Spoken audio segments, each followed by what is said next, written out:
We have already covered our first 3 units of the strategic management of IT, and in this video we are going to cover our unit 4th.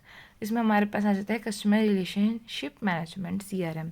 तो customer relationship management क्या होता है कि the interaction with the customers and the potential customers. इसमें हमारा interaction जो होता है कस्टमर और पोटेंशियल कस्टमर्स के साथ होता है.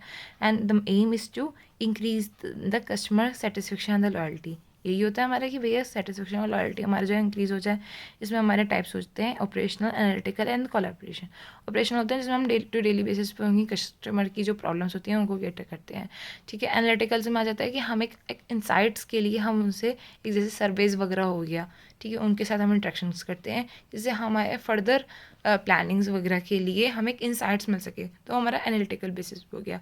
कोलैबोरेटिव में आ जाता है हमारा social media integration for the promotions. मतलब हमने सोशल मीडिया में जो हमने उनके साथ इंट्रैक्शन किया प्रमोशंस करने के ऑब्जेक्टिव से, वो हमारा कोलैबोरेटिव आ गया.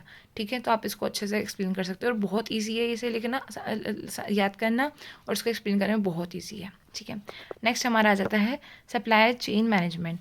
सप्लाई चेन मैनेजमेंट में SCCM to manage the flow of the goods and the services from point of the origin to the point of the consumption. ये तो बहुत ईजी है कि हम मेन क्या होता है सप्लाई चेन मैनेजमेंट में कि जहाँ से सामान हमारा बन रहा है और जहाँ पर हमारा सामान जो है कहते हैं कंजम्पशन एक्चुअल में हमारे प्रोडक्ट की हो रही है, उन सबके बीच की जो चेन है हमारी मैनेज करने का एक हमारा फ्लो जो है उसको हम क्या कहते हैं सप्लाई चेन मैनेजमेंट. तो हमारे इसमें स्टेप्स क्या हो जाते हैं, प्लानिंग हम करते हैं कि हमें क्या करना है, मतलब ठीक है हम कैसे क्या करने वाले हैं, हमारा क्या बिजनेस प्लान रहने वाला है.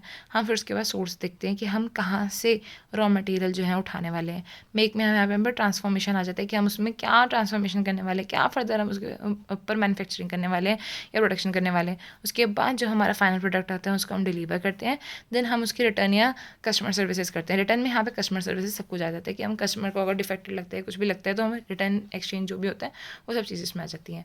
अब इसके बाद एक टॉपिक आ जाता है जो कि थोड़ा सा इंपॉर्टेंट और न्यू है, इंडस्ट्री 4.0.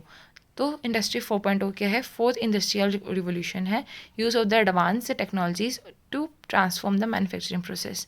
इसमें क्या होता है कि भैया आपका यूज़ ऑफ होते हैं एडवांस टेक्नोलॉजीज़ का मैन्युफैक्चरिंग प्रोसेस में. आपका जब एडवांस टेक्नोलॉजीज़ होती है that leads the industrial revolution. ठीक है. तो इसमें क्या होता है big analytics to create the smart factories. मतलब इसमें मेजर आपका जो फैक्ट्रीज होती हैं वो स्मार्ट होनी चाहिए. और स्मार्ट फैक्ट्रीज़ की क्या क्या क्राइटेरियाज़ हैं वो आप यहाँ पे देख लीजिए. हाईली एडवांस टेक्नोलॉजीज होनी चाहिए मैन्युफैक्चरिंग के लिए. ठीक है. उसमें क्या क्या है कि भैया ऑटोमेशन एंड रोबोटिक्स का यूज़ होना चाहिए, होता है जनरली. ये क्राइटेरिया मतलब कैरेक्टरिस्टिक्स हैं काइंड ऑफ. ठीक है. IoT यहाँ पे आ गया, हमारा internet of things and the sensors का यूज़ होगा. ठीक है. बिग डाटा एनालिटिक्स होगा, AI एंड मशीन लर्निंग होगा. तो ये सब चीज़ें हमारी स्मार्ट टेक्नोलॉजीज एंड इंडस्ट्री 4.0 में आ जाती है. नेक्स्ट टॉपिक हमारा आ जाता है data warehousing. Data warehousing में आ जाता है centralise repository data that used by the organisation to store and manage and analyse their data from various sources.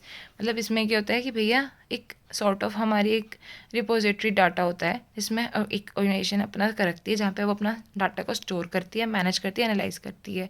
ठीक है. तो भैया जैसे कि उसको डाटा मिलेगा कहाँ कहाँ से, CRM से मिलेगा. ठीक है. जो भी हमने पढ़ा है कस्टमर रिलेशन मैनेजमेंट से. ठीक है. ऑपरेशनल सिस्टम से और ERP एंटरप्राइज जो भी उसका होता है. ठीक है. मतलब जो भी उसका रेगुलर बेसिस पे एप्लीकेशंस होते हैं उन सबके जो उसके एप्लीकेशंस होते हैं उन सब का जो भी डाटा होगा उसको वो वहाँ से एक्सट्रैक्ट करेगा, उसको स्टोर करेगा डाटा वेयर हाउस में, और जहाँ जहाँ पे उसको ज़रूरत होती है वहाँ पे उसको यूज़ करेगा. जैसे रिपोर्टिंग के लिए ज़रूरत होगी डाटा, उसको एनालिसिस के लिए फर्दर ज़रूरत होगी, विजुअलाइजेशन के लिए हो गई, बिजनेस इंटेलिजेंस बनाने के लिए हो गई.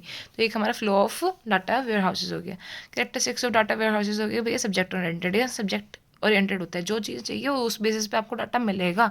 इंटीग्रेटेड होता है. इंटीग्रेटेड क्यों, कि आपस में सारे एप्लीकेशंस के साथ कोऑर्डिनेशन इंटीग्रेटेड होता है. ठीक है. लार्ज स्केल में डाटा होता है तो ये लार्ज स्केल हो गया.